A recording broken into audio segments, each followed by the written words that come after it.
YCP ఎమ్మెల్యేలు ఎమ్మెల్సీలపై ప్రజల్లో తీవ్ర వ్యతిరేకత ఉందని బీజేపీ ఎమ్మెల్యే పార్థసారథి అన్నారు. హిందూ ధర్మాన్ని రాజకీయాల్లోకి లాగడం, వెంకటేశ్వర స్వామి చిత్రపటాలను అవమానకరంగా వినియోగించడం తప్పని ఆయన ఖండించారు. నిరూపితమైన తప్పులకు క్షమాపణలు చెప్పాలని డిమాండ్ చేశారు. ప్రజలు వైసీపీకి కేవలం 11 సీట్లు ఇచ్చి తీర్పు చెప్పారని పేర్కొన్నారు. అలాగే ఏఐ సమ్మిట్లో జరిగిన నిరసన దేశ ప్రతిష్టకు మచ్చని, కాంగ్రెస్ పార్టీ చర్యలను బీజేపీ ఖండిస్తోందన్నారు. ప్రధాని మోదీని లక్ష్యంగా చేసుకుని చిల్లర రాజకీయాలు ఉపయోగించడం తగదని వ్యాఖ్యానించారు. ప్రధాని నరేంద్ర మోదీ గారి నాయకత్వంలో సుమారుగా 100 దేశాలకు సంబంధించినటువంటి ప్రతినిధులు పాల్గొంటున్న వివిధ టెక్నాలజీ కంపెనీలు సంబంధించిన గూగుల్ లాంటి సంస్థలు, సుందర్ పిచాయ్ సీఈఓగా రకరకాల టెక్నాలజీ సంస్థలు కలిపి వివిధ దేశాల నుంచి వచ్చిన దేశాధ్యక్షులు కొంతమంది కలిసి పాల్గొంటున్నటువంటి కృత్రిమ మేధకు సంబంధించినటువంటి సదస్సులో జరిగినటువంటి విచిత్ర సంఘటన, అవమానకర సంఘటన, చాలా దారుణం. కాంగ్రెస్ పార్టీకి సంబంధించిన కొంతమంది కార్యకర్తలు అక్కడికి వచ్చేటువంటి డెలిగేట్ల ముసుగులో లోపలికి వెళ్ళిన తర్వాత టీషర్ట్లు తీసేసి అమెరికా ఇండియాకు జరిగినటువంటి వాణిజ్య ఒప్పందానికి వ్యతిరేకంగా ప్రదర్శన చేయడం చాలా అసహ్యకరంగా ఉంది. వినడానికి అసహ్యం, తెలుసుకోవడానికి అసహ్యంగా ఉంది. అయ్యా, భారతదేశం మొట్టమొదటిసారిగా ప్రపంచ నాయకత్వాన్ని వహించే దశలో ఉండి ప్రధాని నరేంద్ర మోదీ గారు ప్రతిష్టాత్మకమైనటువంటి కృత్రిమ మేధకు సంబంధించినటువంటి ప్రపంచంలోనే అతిపెద్ద సదస్సుని భారతదేశంలో ఢిల్లీలో నిర్వహిస్తా ఉంటే, అంతమంది వివిధ దేశాల ప్రతినిధుల ముందు అంతమంది పాల్గొంటున్నటువంటి సదస్సుని అవమానపరిచే రీతిలో భారతదేశానికి మచ్చ తెచ్చే విధంగా కేవలం నరేంద్ర మోదీని, భారతీయ జనతా పార్టీ ప్రభుత్వాన్ని విమర్శించాలా, దాన్ని ఎత్తి చూపాలా అనే సాకుతో రాజకీయాన్ని దృష్టిలో పెట్టుకుని ఈరోజు కాంగ్రెస్ పార్టీ చేసినటువంటి దుస్సాహసాన్ని భారతీయ జనతా పార్టీ తీవ్రంగా ఖండిస్తా ఉన్నాం. రాజకీయ అంశాన్ని రాజకీయాల్లో తేల్చుకోవాలి. సభలో ఆరోపణలు ప్రత్యారోపణలు చేసుకోవచ్చు. ఈ సందర్భాన్ని రాజకీయాల్లోకి ఒక మతాన్ని, హిందూ ధర్మాన్ని, ప్రజల మనోభావాలని, దేవుడి పటాలని, దానికి సంబంధించిన పద్ధతుల్ని అవమానకర రీతిలో ప్రదర్శించడం అన్నది భారతీయ జనతా పార్టీ తీవ్రంగా ఖండిస్తా ఉంది. ఈరోజు వైఎస్ఆర్సీపీకి సంబంధించిన ఎమ్మెల్సీలు మండలిలో చేసినటువంటి రాద్ధాంతాన్ని ప్రజలందరూ కూడా అసహించుకుంటా ఉన్నారు. శ్రీ వెంకటేశ్వర స్వామికి సంబంధించిన ఫోటోలైనా, వెంకటేశ్వరుడికి సంబంధించినటువంటి చిత్రపటాలైనా, ఇవన్నీ కూడా మనం అత్యంత పవిత్రంగా చూసి మన గుడుల్లోనో లేదా మన దేవుడి గదిలోనో లేదా మనం ఎక్కడ భక్తిభావంతో ఉంటామో అక్కడ ప్రదర్శించుకునేటువంటి ఫోటోలు ఇవన్నీ కూడా. దీన్ని రాజకీయ ప్లే కార్డులుగా మార్చి, రాజకీయాలకు వాడుకునేటువంటి వస్తువుగా మార్చి, కనీస గౌరవం లేకుండా చెప్పులేసుకొని చేతిలో ప్లే కార్డులు పెట్టుకొని కెమెరాల ముందు అసభ్యంగా ప్రవర్తిస్తూ తప్పుడు నినాదాలు చేస్తా సభలోకి రావడం, సభలో రాద్ధాంతం సృష్టించడం, అక్కడ సభ వాయిదా పడంగానే ఎక్కడి దేవుడి ఫోటోలను అక్కడ కింద పడేసి పోతూ ఉండడం, ఇవన్నీ ప్రజలు చూడడం అనుకుంటున్నారా? ప్రజలు గమనించట్లేదు అనుకుంటున్నారా? మీ ప్రవర్తన ఇంతగా దిగజారిపోవడానికి కారణం ఏమిటి? మీ పార్టీ వైఎస్ఆర్సీపీ పార్టీ విధానమే ఇదే? కేవలం మతాలతో రాజకీయం చేయాలనుకుంటున్నారా మీరు? నారా లోకేష్ క్రికెట్ మ్యాచ్పై చేసిన ట్వీట్పై మాజీ మంత్రి పేర్ని నాని ఘాటుగా స్పందించారు. సోషల్ మీడియాలో సినిమా డైలాగులు పెట్టడం కాదు, నిజాలు చెప్పాలని ఆయన సవాల్ విసిరారు. దమ్ముంటే ఫ్లైట్ టికెట్ వివరాలు, బోర్డింగ్ పాస్ వివరాలు ప్రజల ముందు ఉంచాలని డిమాండ్ చేశారు. ప్రజాప్రతినిధులు పారదర్శకంగా వ్యవహరించాల్సిన బాధ్యత ఉందని గుర్తు చేశారు. ప్రజల సొమ్ముతో విలాసాలు చేయడం కూటమి నేతలకు అలవాటైపోయిందని తీవ్రంగా విమర్శలు గుప్పించారు. ప్రజల డబ్బు ఎలా ఖర్చవుతుందో స్పష్టత ఇవ్వాలని, లేదంటే అనుమానాలు మరింత పెరుగుతాయని పేర్ని నాని వ్యాఖ్యలు చేశారు. జగన్మోహన్ రెడ్డి గారు స్పెషల్ ఫ్లైట్లు వేసుకుని కొలంబో క్రికెట్ చూస్తాకి వెళ్తున్నాడు, మాటకి హైదరాబాద్ వెళ్తున్నాడు, క్రికెట్కి వెళ్ళారు, ఇంట్లో చూడొచ్చు కదా అని అంటే దానికి లోకేష్ గారు ట్వీట్ చేశారా? ఫ్లైట్ టికెట్ నాదే, మ్యాచ్ టికెట్ నాదే, నా దుడ్డుతో కొంటిని, నీ దుడ్డేమన్నానా అని జగన్మోహన్ రెడ్డిని మీరు అన్నారు. మీరు బిన్నే మీరు ఏం చేస్తారంటే, మీరు ఆంధ్రప్రదేశ్ రాష్ట్ర ప్రజలకి కూలోడు కాబట్టి మీరు బెన్నే సమాధానం చెప్పాల్సింది ఇంకోటి ఉంది. ఆ ఫ్లైట్ టికెట్కి, స్పెషల్ ఫ్లైట్ టికెట్ నాదే అన్నారు కదా, ఆ టికెట్ ఏ అకౌంట్లోంచి దుడ్డు పంపిస్తారు? మీ అకౌంట్లోంచా, నారా లోకేష్ అకౌంట్లోంచా, నారా భువనేశ్వరదేవి గారి అకౌంట్లోంచా, లేదా మీ శ్రీమతి గారి అకౌంట్లోంచా, లేదా మీ రాయలసీమ భాషలో చిత్తూరు భాషలో చెప్పాలంటే మీ అబ్బా చంద్రబాబు నాయుడు గారి అకౌంట్లోంచి ఆ దుడ్డు ఎక్కడి నుంచి వెళ్ళింది? మీరు బిన్నే, మీరు 5 కోట్ల మంది ప్రజలకి కూలోడు కదా, ఆ ప్రజలందరికి కూడా మీరు వెంటనే బిన్నే ఆ టికెట్లు ఉన్నాయి కదా, బోర్డింగ్ పాస్లు, ఒక్కసారి బిన్నే మీ బోర్డింగ్ పాస్లన్నీ ఒకసారి ట్విట్టర్లో పెట్టండి అయ్యా స్వామి. ఓ నారా లోకేష్ స్వామి, బిన్నే మీరు మీ బోర్డింగ్ పాస్లు ఇప్పుడు దాకా మీరు కొన్నటువంటి స్పెషల్ ఫ్లైట్ టికెట్లు ఉన్నాయి కదా, బిన్నే మీరన్నీ కూడా ట్విట్టర్లో ఆ బోర్డింగ్ పాస్లన్నీ ఒకసారి బిన్నే పెట్టండి. అలాగే ఏ అకౌంట్లోంచి ఆ టికెట్లు కొన్నారో, ఆ ఫ్లైట్ టికెట్లు, స్పెషల్ ఫ్లైట్ టికెట్లు కొన్నారు కదా మీ దుడ్డుతోనే, అది ఏ దుడ్డుతో, ఏ అకౌంట్లో, బ్లాక్ లో కాంటాక్ట్ లేదు కదా, నల్ల డబ్బుతో కాంటాక్ట్ లేదు కదా, కంపల్సరీ వైటే కదా. మరి ఏ దుడ్డుతో ఏ అకౌంట్లోంచి ఆ దుడ్డు వెళ్ళిందో ఆ అకౌంట్లు కూడా ట్వీట్ చేసే ధైర్యం ఉంటే ధైర్యం చేయండి, పెట్టండి ఒకసారి. మీరు ఈ రాష్ట్రానికి ముఖ్యమైన మంత్రిగా ప్రమాణ స్వీకారం చేసిన దగ్గర నుంచి ఈ రోజు దాకా మీరు ఎన్ని స్పెషల్ ఫ్లైట్లు మీ దుడ్డుతో కొన్నారు, ఆ దుడ్డు వివరాలు, ఏ అకౌంట్ నుంచి ఆ స్పెషల్ ఫ్లైట్ కంపెనీకి దుడ్డు వెళ్ళింది, మీ బోర్డింగ్ పాసులు కూడా, మొత్తం మీ బోర్డింగ్ పాసులు కూడా ట్వీట్ చేసే దమ్ముంటే, అంత సినిమా మీకుంటే బిన్నే చెయ్యి స్వామి, బిన్నే చెయ్యి. అప్పుడు మీ భాగవతం తెలుస్తుంది. మీరు 5 కోట్ల మందికి కూలోడు కాబట్టి జగన్మోహన్ రెడ్డి గారు మిమ్మల్ని అడిగాడు. 5 కోట్లలో జగన్ గారు కూడా ఒకడు కాబట్టి ఖచ్చితం అవుతుంది. ఎవడైనా, ఏ యజమానికైనా వాళ్ళ కూలోడు ఏం చేస్తున్నాడు, అప్రమితంగా ఖర్చు పెడుతుంటే అడిగే హక్కు ఉంటుంది. కూలోడిని అడిగే హక్కు యజమానికి ఉంటుంది. 5 కోట్ల ప్రజలకి ఆ హక్కు ఉంది. మీరు 5 కోట్ల ప్రజలకి కూలోడు మీరు. అంటే బిన్నే అవన్నీ పెట్టమని అడుగుతున్నాం. చావుండదా? బిన్నే పెట్టే చావుండదా? మనకి చావుంటే పెట్టండి. కొత్తపేట ఎస్కేపీవీవి హిందూ హైస్కూల్లో తెలుగు ఉపాధ్యాయుడిగా 36 ఏళ్లుగా విధులు నిర్వహిస్తున్న కుంచం శ్రీనివాస్ నిబద్ధతకు మారుపేరని ఎస్కేపీవీవి హిందూ హైస్కూల్ కార్యదర్శి కేఎల్వి మోహన్ రావు కొనియాడారు. 36 ఏళ్ల పాటు వేలాది మంది విద్యార్థులను మంచి పౌరులుగా తీర్చిదిద్ది సమాజానికి అందించారని కొనియాడారు. ఎస్కేపీవీవి హిందూ హైస్కూల్ తెలుగు ప్రధానోపాధ్యాయులు కుంచం శ్రీనివాస్ పదవి విరమణ కార్యక్రమం ఆ పాఠశాల ప్రాంగణంలో ఘనంగా నిర్వహించారు. పాఠశాల ప్రధానోపాధ్యాయుడు కంచర్ల శ్రీనివాసరావు సభ అధ్యక్షతన నిర్వహించిన ఈ కార్యక్రమంలో హిందూ హైస్కూల్ కమిటీ ఉపాధ్యక్షులు అన్నం రామకృష్ణారావు, కోశాధికారి డాక్టర్ గోళ్ల బాబా విజయ్ కుమార్, కేబిఎన్ కళాశాల సెక్రటరీ అండ్ కరస్పాండెంట్ డాక్టర్ తూనికుండ్ల శ్రీనివాస్తో కలిసి జ్యోతి ప్రజ్వలన చేసి కార్యక్రమాలను ప్రారంభించారు. అనంతరం వారు మాట్లాడుతూ ఉపాధ్యాయ వృత్తితో పాటు ప్రవచనకర్తగా, వ్యాఖ్యాతగా శ్రీనివాస్ అందించిన సేవలను అభినందించారు. తొలిత పాఠశాలలో విద్యను అభ్యసించిన పూర్వ విద్యార్థులు కుంచం శ్రీనివాస్ దంపతులను గుర్రపు బండిపై ఊరేగింపుగా పాఠశాల ప్రాంగణంలోకి తోడ్కొని వచ్చారు. పాఠశాల కమిటీ ఉపాధ్యాయులు, పూర్వ విద్యార్థులు శ్రీనివాస్ దంపతులను ఘనంగా సత్కరించారు. ఈ కార్యక్రమాన్ని డాక్టర్ ఎస్ వెంకటేశ్వరరావు నిర్వహించారు.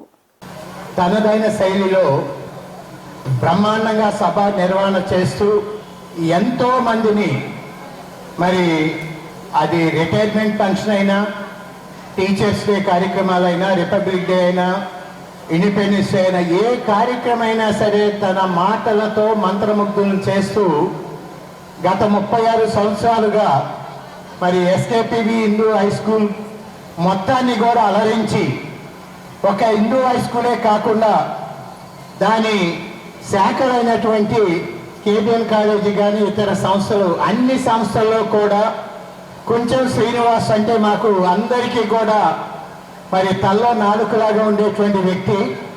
కేబిఎన్ కాలేజీలో కూడా మరి శ్రీధర్ గారని తెలుగు డిపార్ట్మెంట్లో ఒక మాస్టర్ ఉండేవాళ్ళు.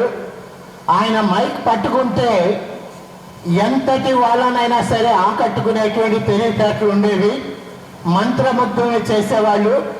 మరి ఆ తర్వాత నేను చూసినటువంటి అంతే ప్రజ్ఞా పాఠవాలు ఉన్నటువంటి వ్యక్తి కొంచెం శ్రీనివాస్ గారు అని నేను ఈ సందర్భంగా తెలియజేస్తూ, మరి వేదిక మీద పెద్దలు అందరూ కూడా వారి గురించి చక్కగా తెలియజేశారు. మరి ఎప్పుడు కూడా సభ నిర్వహణ చేసేటువంటి వ్యక్తి ఈ రోజున మరి నిర్వహణ బాధ్యత మరొక గొప్ప, మరి నాకు తెలిసి 9వ 10వ నంది అవార్డులు ఉన్నటువంటి మరొక గొప్ప వ్యక్తి. అసలు ఈ ఎస్కేపీవి హిందూ హై స్కూల్లో పనిచేస్తున్నటువంటి వ్యక్తులందరూ కూడా ద్రోణాచార్యులు, అర్జునుడు లాంటి వ్యక్తులే ఇక్కడ ఉన్నారు.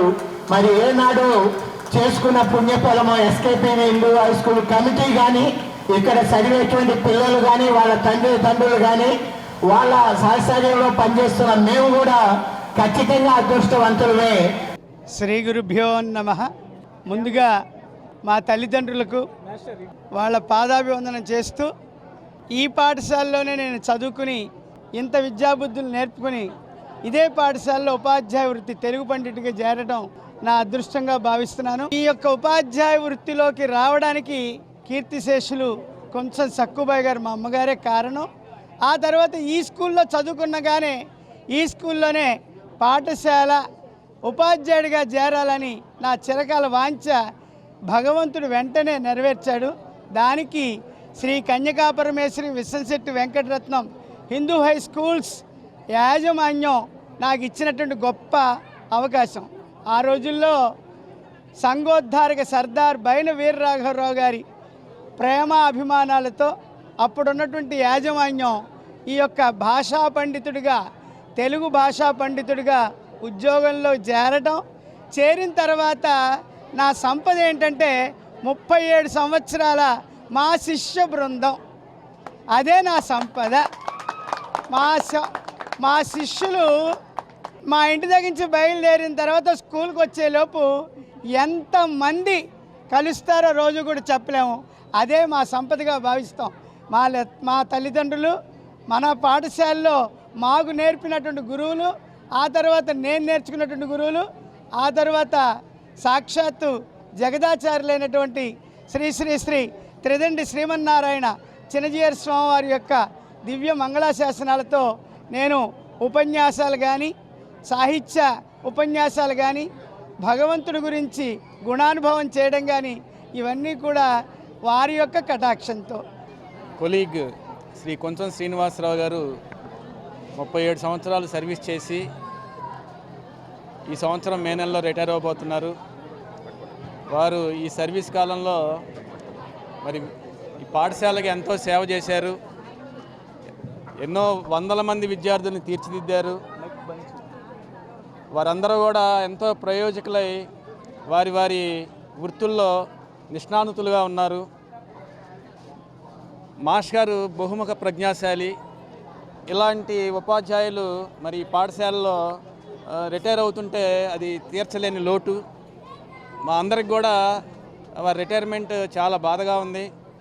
మరి సార్ గారు రిటైర్ అయిన తర్వాత వారి శేష జీవితాన్ని చాలా ఆనందంగా గడపాలని, వారి కుటుంబం కూడా చల్లగా ఉండాలని చెప్పేసి ఆ అమ్మవారిని, ఆ భగవంతుని ప్రార్థిస్తూ ఈ అవకాశం ఇచ్చినందుకు ధన్యవాదాలు తెలియజేస్తాను.